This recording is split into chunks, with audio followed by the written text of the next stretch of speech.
Hi, this is Zdenka. Do you remember when I was introducing this small slider in the past on this channel? Well, in today's video, I've got something a little bit bigger for those fine filmmakers who are looking for something big. And packed with features for precise filming. This is Axis series motorized slider with pen and tilt head by Zeapon, who is also a sponsor of this video. The Axis series has this slider available in 3 different lengths. 80 centimeters, where the lens travel distance is 60 centimeters. Bigger one is 100 centimeters, where the lens travel distance is 80 centimeters. And this biggest one, which is 120 centimeters, lens traveling distance is 1 meter. Quite honestly, I did not expect this big one. My chin dropped when I saw the box. The maximum payload in horizontal position is 12 kilograms. If you will be using it in a vertical position, then the maximum payload is 3.5 kilograms. It's made of 11 layers of high-quality full carbon fiber, which is lighter in weight and higher in strength. It's been polished 5 times to make it smooth and stable. Enough of specs, let's get practical. Now, before I turn it on, let's unlock the slider. This slider can also be used as a manual slider. There is a switch at the front which allows you to choose between manual and motorized filming. Let's pop up the screw and add a camera. It is really smooth.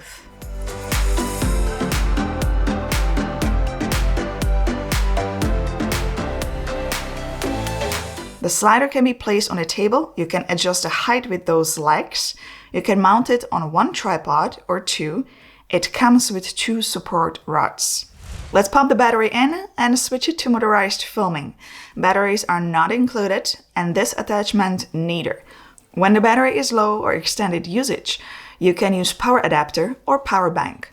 The good news is that all controls are directly here, so you can choose if you want to operate the slider this way, or if you prefer connecting it to an app on your smartphone, which I will show you later.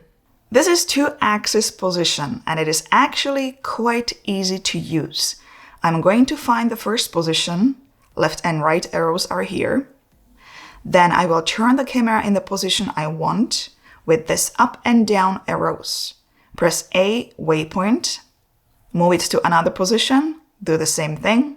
And press B, waypoint. I can adjust the speed by turning this knob. If you want a loop movement, here's where you can enable it. Hit play, and that's all.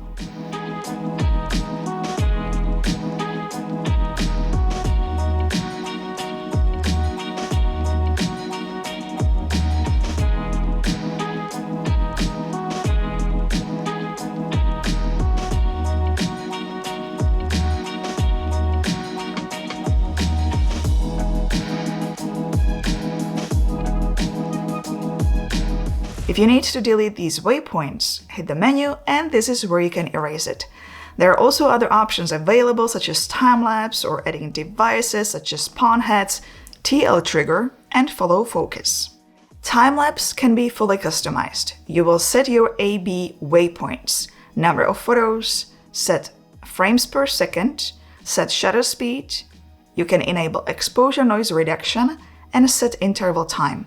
Everything is very clearly displayed. Let's make the 2-axis slider into 3-axis slider. Very simply, I'm going to attach this connecting arm with a pen head, pop in the battery, turn it on, and link it to the slider under Add Device in the menu, Pawn Heads, and there it is. There are 2 buttons, up and down. You can mount the camera on the quick release plate. It's all very fast and easy to set up. You can really precisely position it where you need it. This is made for precise filming. You've got numbers everywhere. Let's look at some movement here. Let's program point A, move it to the position.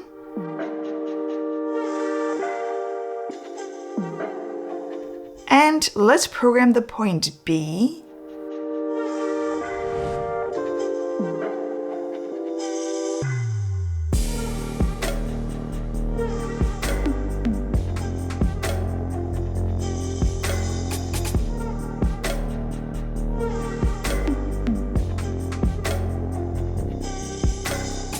As I mentioned earlier, the slider comes with Zeapon app, which will give you a lot more options, and it is way faster and easier when it comes to setting up the waypoints. This is where you can update firmware as well. Connecting slider and pen heads is quick. Just tap on slider and wait until it gets connected. Click on heads, here it is, hit it again, and done. Here you can also connect the follow focus and time-lapse trigger if you have them. Now that it is done, let's go to the actual control page. Instead of only 2 waypoints, you can program 6 waypoints. I will show you how to program 1, and the rest I'll do on my own. The joystick below controls movement of the slider left and right. The left one controls pen and tilt. Once I'm at the point I want to be, I just press a waypoint. If I want to cancel it, I will just press and hold the waypoint.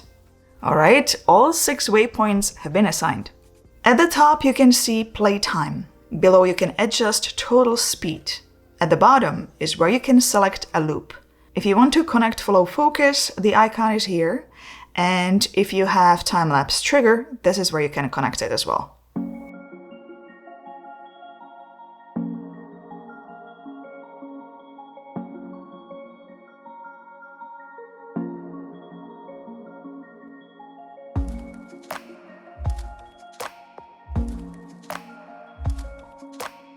There is one more icon at the bottom right, which will unlock more shooting modes. The main one is video mode, in which I was filming up till now. If I use sliders, I use them more for products and commercial filming. I don't do as much time lapses. Next one is intelligent time lapse, where you can set up at least 2 waypoints. Here, you need to connect your camera with slider with the help of the shutter release cable. In this mode, you would input shutter time and interval time. All other parameters will be automatically calculated. Customized time-lapse is next. In this mode, you can also set the number of photos and frame rate. So this is for the professionals who need complete control. Stop motion is next. Again, the same thing, camera gets connected to slider via shutter release cable. As it is written here, in this mode, you can manually shoot 1 by 1 by inputting the number of photos, frame rate, and shutter time. 360 panorama is also available. This is for those who are looking to take a very large resolution panorama photos. This one is only suitable for heads, and your camera also needs to be connected via shutter release cable. There are many parameters you can adjust. Let's take a look at matrix mode. The same as panorama, except you will get 3x3 stitched high quality photo, perfect to be framed. The last mode you can use is the camera mode, but it will only work with a time-lapse trigger, which must be purchased separately. It is attached to the camera via hot shoe. You would use this if you would be shooting time-lapses in partially programmed modes, such as aperture priority mode, where shutter speed changes. This would be a problem because the slider will be moving at programmed shutter speed, and it could be moving while the camera is taking a photo. So this trigger will help. It will basically give signal to the slider that the camera just took the photo. Then the slider will make a move. Hopefully, I explained it simple. If you're looking for more information about the slider, including pricing, which you can see in your currency depending on where you live, link has been placed below the video in a video description. This is a tool for professionals who need precise control, full control to get really high quality footage or high quality photos. What I really like about this slider is that it can be also used manually. And I love that you can program those moves in a simple way. It's not complicated, and that's what I loved about the previous Zeapon sliders as well. If you use low speeds, below 40%, it is extremely quiet. Anything over 40%, you hear a little bit. Well, there is a motor built in. Tilt motor, you cannot hear at all. Pan motor and also the bass motor for left and right movements, you can hear tiny bit. I've shown other sliders on this channel, and this one is as quiet as it gets. The other ones were noisy. I'd say it all depends on what your focus is. Do you need slider for product filming, time lapses, commercials, and so on? You know in your head what you need, what you don't need. Give it a thumbs up if you liked today's video, subscribe for more, leave a comment below, let me know what do you think of this, and perhaps check out one of these videos next.